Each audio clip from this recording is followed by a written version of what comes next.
Yo, yo, yo, it's your boy DMar, aka Slim D, coming with a brand new edition of Dual. I'm, how can I say this without being so big headed? I have the privilege of speaking to a former WWE superstar. Not only did he get his ass beat by a 400-pound, oh, what is it? Omega? Umaga. Umaga. Damn.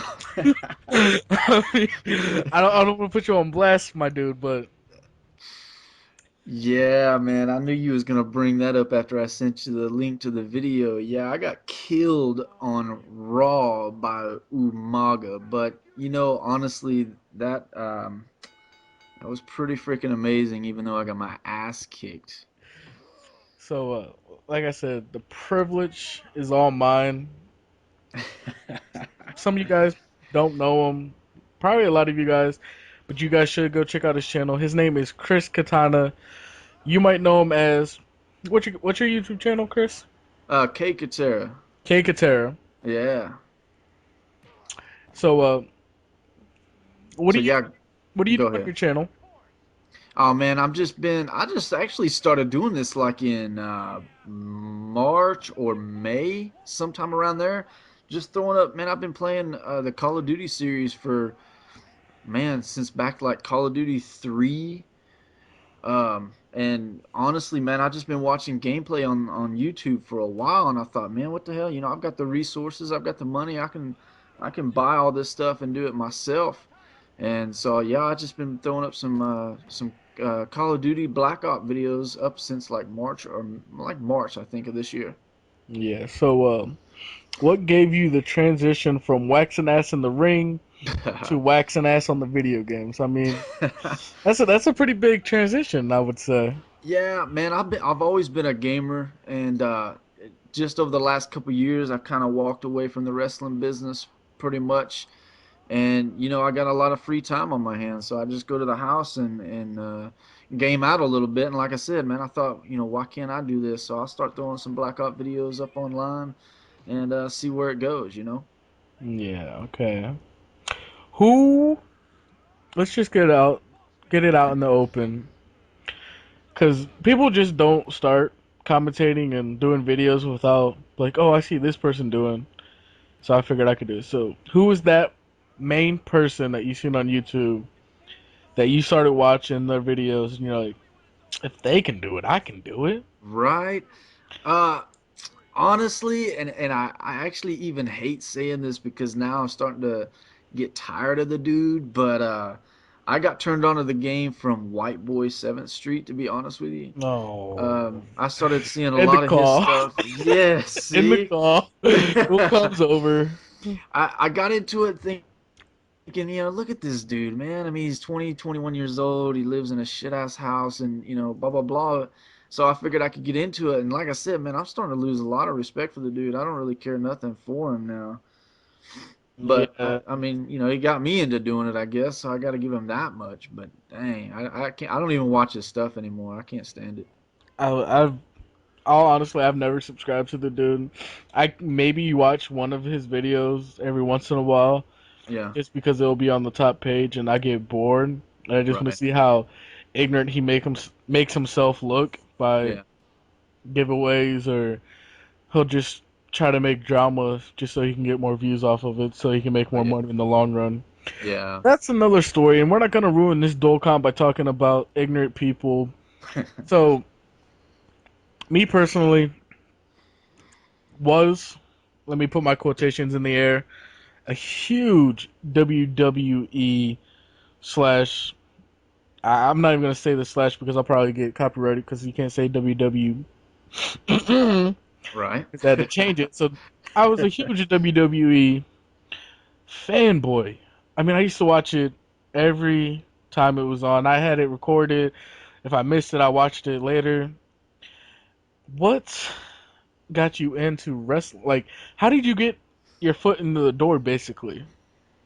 Well, I was like you, man. I was a fanboy of the Attitude Era and even, the Monday Night Wars when WCW was around and stuff like that. and I was always a fan, but uh, I I really got into it whenever Goldberg came around. I mean, like Goldberg, I remember breaking like two or three coffee tables just sitting around watching that fool work. Oh yes. I mean, he used to get me so pumped up, man. Now I look back at it, and I'm like, golly, I mean, I was legit breaking coffee tables over this dude. But no, man, I used to be into bodybuilding. I was at a gym one day. Long story short, we shut the gym down so that some of the dub guys could come in and work out. And one of them saw me getting ready for a bodybuilding show back there, and uh, just thought, man, you should get into wrestling, man. You got a good body, you got a good look. And he gave me a phone number, and I just kind of blew it off. I was like, yeah, I'm not into actually doing it. I like watching it, and ended up calling the number a couple months later, and it ended up being Shawn Michaels' cell phone number. And like I said, long story short, I went down and trained with him, and got thrown into the indie scene. And probably that was 2000. That was late 2000. And by mid 2006 is finally when WWE started taking a look at me. I know you said it and you tried to skip past it as think I didn't you didn't think I heard it. But you had you had another man said you had a nice body and a nice look. Yes, see, I slid right by that, but you're gonna call me. But yeah, because I was getting ready for a bodybuilding show. I was jacked. That's just how wrestlers. I even did it whenever I was in wrestling. I feel bad even saying this Like, now, ooh, but you got a nice body. Did well, you slap well, after you I walked by him? I caught myself, at a gym somewhere. I'm like, dude, that dude could be he's got a good like presence, like on camera presence. He should be a wrestler or something like that. That's what they meant. They wasn't checking me out, But didn't you you kind of skipped it, but in our last commentary that we had to redo, you said it was Goldust that approached you at the gym. Yeah, it was Gold Dust. Yeah, You Dustin. can't leave these things out. You gotta let the people know. This mother, Yeah, this it was. dude right here, you gotta know, you gotta check him out, guys. He knows Goldust, Shawn Michaels. Oh yeah, man. I even WrestleMania 25. If there's anybody out there that watched WrestleMania 25, it was in Houston, Texas. If you remember John Cena's entrance, he had like he almost did like the Slim Shady video where he had like 100 Slim Shadys walking down the street. That's what we did for WrestleMania 25 for John Cena. He had like 90 to 100 fake John Cenas lining the entrance ramp. If you look closely, you will see Kay Katera as one of the fake John Cena's at WrestleMania 25. So So that was they're pretty. saying you're saying your ugly mug is supposed to look like John Cena's Yeah, jackass. yeah, man. Hey, there was like maybe three guys out of almost 100 that actually could pass for John Cena. I don't look anything like the cat. I'm not big like him. My face don't even look like it. But you Yeah, know, I mean you seem like you probably around 220, 230, around there, and you're about yeah, like yeah, 5'9", 5'10". yeah. I'm 5'8". I'm pushing 220 right now. Yeah. Yeah, and John Cena's probably like what 6 and 250, 280. Yeah, exactly. So I Yeah, didn't pass as a John Cena, but I guess it worked. that is crazy. So let's get back to this Omega. I don't know his name. He's just some big ass Samoan looking burly dude. Right? Did I don't know if you can talk about it because people wrestling's fake. It's all entertainment, but do they actually like? This is a thing I always wanted to know. Like for the longest time when I was younger, like back when Stone Cold, 1, 2, 3 Kid, Shawn Michaels, Randy Savage, Goldberg, Goldust, Hollywood Hulk Hogan, Kevin. These are my people. I watched them. Telling you, I can just go on for days, but like I thought it was real because it's just the way they interact in the ring. But then when I grew up and found out it was fake, like, do they say, okay, Shawn Michaels, you're gonna win, you're gonna lose, or do they just say, go in there and whatever happens, happens? No, I hate giving so much away, but like if we show up at an arena and I'm uh I like when I worked Umaga. We'll just use that as an example. I show up at the arena because I got the call from the Dove. Hey, come to Lubbock, Texas, and work Raw for us tonight. Okay, so I get there. I have no clue if I'm even going to get work or not. And they're putting up the stage, they're putting up the ring, and that whole deal. And it's probably like 3 o'clock in the afternoon before they actually get the card for Raw put up on the wall. And it is legit. I mean, this is a multi-billion-dollar company, but it is a legit dry erase board that is just hung on the wall. And about 3 o'clock, everybody knows to go over to that dry erase board and see if you're working for the night. And basically, it's like, you know, Hunter versus Chris Masters or whatever, and then whoever's name is circled, those are the people that are going over, and then next to their name is the referee's name for the match. So you're going over. You've got to go find the referee, and the referee is going to tell you who your agent is, and the agent is going to tell you exactly how the match is going to go. That's how that works. So they have it pre-planned out Oh who's yeah, gonna win. 100%. Yeah, I walk up to the board and I see, and this is my first time working with the Dove, so I walk up to this dry erase board and I'm like, I'm seeing all these names. I'm going down the list like Rudy did, to see if he's suiting up for the game. Yeah. I'm going down this list. I'm like, oh hey, there's me. Who am I working? Umaga. What the fuck?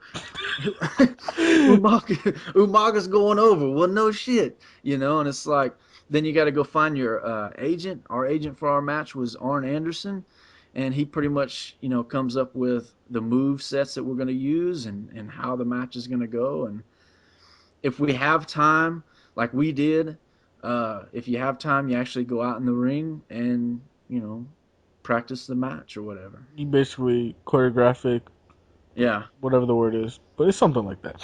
yeah, So that it clears up a lot. Like I knew it was you're not actually getting punched. Like you get hit, yeah, but yeah. that whole situation it was iffy to me. I was like, did they actually say you're gonna win, you're gonna lose? Yeah, they do. They absolutely do. And there's been very few cases where you're like working the match. The ref has got a mic in his ear the whole time.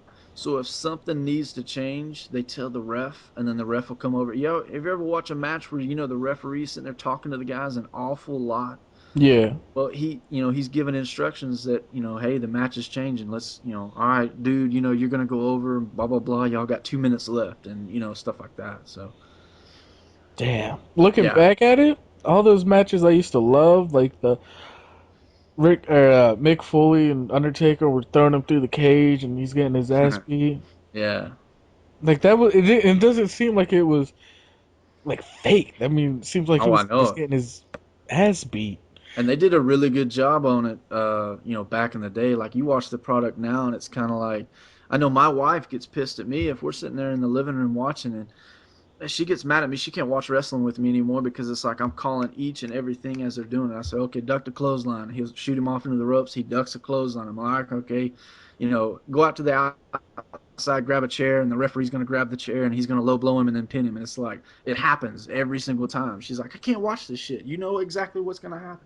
And like that's the same thing with me. Like I barely watch it now, but I know what's gonna happen before it even happens because it's so predictable and Yeah. It's way too predictable now. Back in the day when it was good, you didn't know what the hell was going on. It actually had that realism to it. yes. So what's when's the last time you what was it? You said WWE SummerSlam 25 or WrestleMania 25, was it? WrestleMania 25 was the next time that I actually, well, I worked a Raw after that in late 2009. Mark Cuban was the owner of the Dallas Mavericks, was brought in as a guest host for Raw, and they called me in to be his quote unquote on camera security. So I got a chance. I think on that Raw, I think I threw out Ted DiBiase and Cody Rhodes, and then I had to stop a good friend of mine, Sheamus. He's a new wrestler over there on Raw. I had to stop him from coming to the ring. Just security type stuff. That is amazing. I mean, it pays good, dude. I loved it. It paid real good. I like those paychecks. I mean, I loved watching it. So, I mean, you had to earn your money getting body slammed by Umaga. Yeah, you saw that match, man. That where he picked me up and threw me off those stairs, dude. That shit hurt. I I don't think I would. There's not enough money in the world for me to get my ass beat by a big motherfucker like that. I had quite a few people in the locker room after that match was like, dude, that bump you took off the ring stairs to the floor on the outside, there's no way I would have done it. Yeah, it looked like it hurt. Like stuff like that, you still can get hurt. Oh, dude, that was real. That hurt like hell. The chops from I forget his name, Ric Flair. Yeah, Ric Those Flair chops. I never had the pleasure of taking one of those. I did take a few chops from, remember Hardcore Holly? Hardcore Holly. Hard, Yes. that dude. That son of a bitch tried to fucking chop the shit out of me. I mean, it hurt like hell. It's like, dude. Oh wow. But I think we're gonna end on a good note of Chris Katera getting his chest chopped in by Yes. Hardcore Holly. We started off with me getting my ass kicked by Umaga, and we finish off getting my chest chopped the fuck off by Hardcore. This was good. This was awesome. So guys, make sure you go check out his channel. I'll be links in the description, annotation all over the video. We're gonna be blowing it up everywhere, tweeting and doing what we Beautiful. gotta do. We gotta get this dude some exposure. I mean, how many times can you say that a WWE superstar becomes a video gamer? And actually, it's cool as fuck, and you can just sit down and talk to him. I mean, ask him questions like how it felt to get his ass beat by him, and him not getting mad. I mean, Oh man, I've got plenty of stories, dude. I got plenty of them. and we got plenty of videos to put commentaries over top of. So if you Right. guys want more commentaries from Chris on my channel, thumbs it up, leave comments, let us know what's up. I know it's kind of late in the game for me to say this because it's at the end of the video and you probably aren't watching this part, but you better be watching this part, god damn it. Right? Right? So alright guys, we're gonna end it here. Chris, say goodbye to my peoples. All right, everybody, come check out my channel. Come keep supporting Slim D, man. He's doing big things, man. I like this dude. Alright, peace.